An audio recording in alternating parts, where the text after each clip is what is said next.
Les vacances d'été sont déjà un souvenir un petit peu ancien pour la plupart d'entre nous, ou peut-être avez-vous la chance de partir très bientôt. Pourquoi ne pas alors réaliser un film sur vos vacances ou sur vos prochaines vacances? Et dans ce tuto, je vais vous montrer comment réaliser rapidement et simplement une animation de carte de voyage.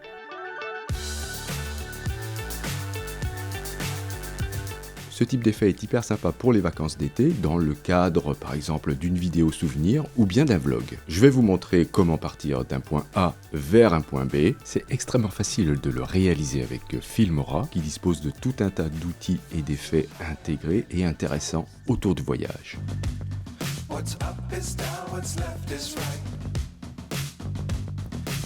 Je vais commencer par faire un nouveau document. Ici, je vais choisir le format 16/9 et je vais ensuite cliquer sur Nouveau projet. Je vais avoir besoin d'une carte. Je peux me rendre par exemple sur Freepik, mais vous pouvez aussi trouver des cartes sur Pexels ou Pixabay par exemple. La carte que je vais utiliser provient de Freepik et c'est celle-ci que je vais utiliser. Cette carte m'intéresse car elle montre les pays concernés par le voyage et surtout elle possède une très bonne définition. Donc je vais cliquer sur Download et aller choisir ici dans Free Download la version originale qui, comme je vous le disais, est très bien définie, ce qui va me permettre de pouvoir zoomer sans perte de qualité dans cette carte. Dans Filmora, je vais l'importer et la glisser dans la timeline. Je vais zoomer un petit peu dans la partie droite ici. Je vérifie que le cadenas est effectif. Et je vais zoomer dans cette partie-là, me déplacer un peu comme ça, zoomer encore. Voilà. Ce qui m'intéresse ici, c'est de faire un trajet de Paris à Lisbonne. Je vais placer la tête de lecture à environ 10 secondes et je vais étirer le clip de ma carte pour que cela corresponde à ce qui sera la durée de la vidéo finale. Je vais maintenant dessiner mon trajet. Pour cela, je vais utiliser l'outil rectangle qui se trouve dans les outils de dessin. Si vous ne les avez pas, vous pouvez cliquer ici et vous les trouverez là. Il suffira de cliquer ici pour les avoir maintenant dans cette barre. Donc je vais choisir donc l'outil rectangle, je vais le poser en faisant un clic et glisser sur ma carte. Et je vais ensuite orienter correctement ce rectangle. Alors je peux le faire en manipulant l'espèce de tirette que vous avez au milieu ici, ou bien dans le panneau latéral, vous avez là les paramètres pour la rotation.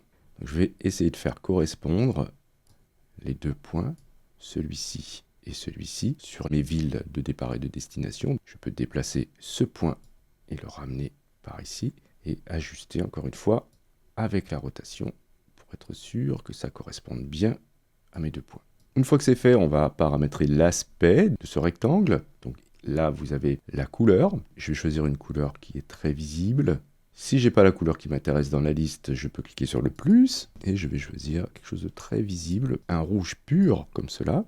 Je valide avec OK. Je peux, si je souhaite, supprimer le contour en cliquant là et ajouter une petite ombre portée que je vais pouvoir paramétrer soit avec les paramètres prédéfinis ou bien avec tous les paramètres que vous avez en dessous. L'angle, la couleur, la distance, le flou et l'opacité de cette ombre. Je vais faire en sorte que cette ombre soit assez proche. Je vais mettre ici 4%, un flou aussi léger de 4, une opacité à 50. Je peux aussi changer la couleur. Je vais choisir autre chose que du noir en cliquant à nouveau sur la couleur et je vais choisir cette couleur bleue qui est juste au-dessus du noir. Je ne vais pas changer pour l'instant l'épaisseur de mon trait car ce qui va m'intéresser d'abord c'est l'animation de mon trajet et j'aurai besoin de manipuler ce point ici. Si mon rectangle est trop fin, j'aurai beaucoup de mal à le faire directement dans l'image, bien que je pourrais le faire ici en modifiant la valeur X, mais d'abord je vais me concentrer sur l'animation. Je vais commencer par ajuster la durée de visibilité de mon rectangle dans la timeline pour que cela corresponde à celle de la vidéo. Je vais glisser la tête de lecture un petit peu avant la fin, par ici, aux alentours des 9 secondes, et je vais cliquer là pour ajouter une clé sur sa position. Je vais aussi ajouter une clé d'animation pour la valeur X, et enfin je vais déplacer la tête de lecture au début de la vidéo, voilà, pas tout à fait au début mais un tout petit peu après, cliquer sur le rectangle et déplacer le point du milieu, voilà, jusqu'à obtenir une valeur de 0 en X. Si vous n'y arrivez pas en manipulant le point, vous pouvez saisir ici la valeur de 0. Ça vous crée une clé automatiquement et normalement, si vous lisez la vidéo, en cliquant ici, vous allez voir votre trait grandir pour atteindre la destination. Très bien, alors maintenant il est temps de changer l'épaisseur de notre trait, je vais le mettre à 2%, et voilà, j'obtiens maintenant le trait qui m'intéresse. Je vais aller chercher un petit avion, alors je pourrais aller le récupérer sur internet, mais vous avez ici, dans autocollant, la possibilité d'aller chercher des choses intéressantes. Je vais saisir avion dans la zone de recherche. Certains autocollants sont animés. Lorsque vous laissez le curseur de votre souris sur la vignette, vous verrez ou non des animations, ça dépend. Donc je vais plutôt utiliser celui-ci qui est animé en plus. Je le fais glisser sur la timeline. Voilà, donc il est un peu gros, je vais pouvoir lui changer la taille, mais d'abord je vais étirer la durée de l'autocollant pour qu'elle corresponde à celle de la vidéo, et je vais changer sa taille directement ici. Je vais le positionner au début, légèrement le faire tourner, même si au niveau de la perspective, ça risque de fausser un peu, mais c'est pas très grave ici. Je vais encore ajuster la taille, voilà. Je vérifie que la tête de lecture se trouve à peu près au début de l'animation du rectangle. Je vais créer une clé d'animation au niveau de la position. Ici, je clique là, je me rends à 9 secondes et je vais déplacer mon avion pour le mettre ici. Une nouvelle clé d'animation est automatiquement ajoutée. L'avion suit désormais parfaitement le tracé.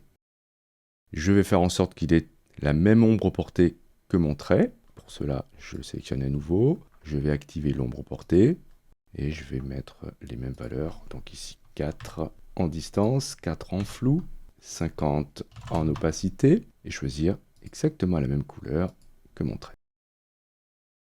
J'aimerais maintenant animer toute la carte. Pour cela, je vais devoir créer un clip composé. Donc je sélectionne mes 3 clips, je fais un clic droit et je vais cliquer sur créer un clip composé. Je vais lui donner un nom. Et maintenant, je me retrouve avec un seul clip que je vais pouvoir animer. Donc, je me mets au début de la vidéo, je vais augmenter l'échelle, déplacer la carte, voilà, ajuster l'échelle. J'aimerais qu'on puisse voir toute la France, voilà. Je vais ensuite ajouter une clé pour la position, me mettre à la fin de la vidéo, aux alentours de 9 secondes, et déplacer la carte pour voir l'arrivée. Et c'est tout. Je peux maintenant lire l'animation. Lorsque vous êtes satisfait du résultat, vous pouvez exporter votre vidéo. Vous allez cliquer ici, en haut à droite, sur « Exporter ».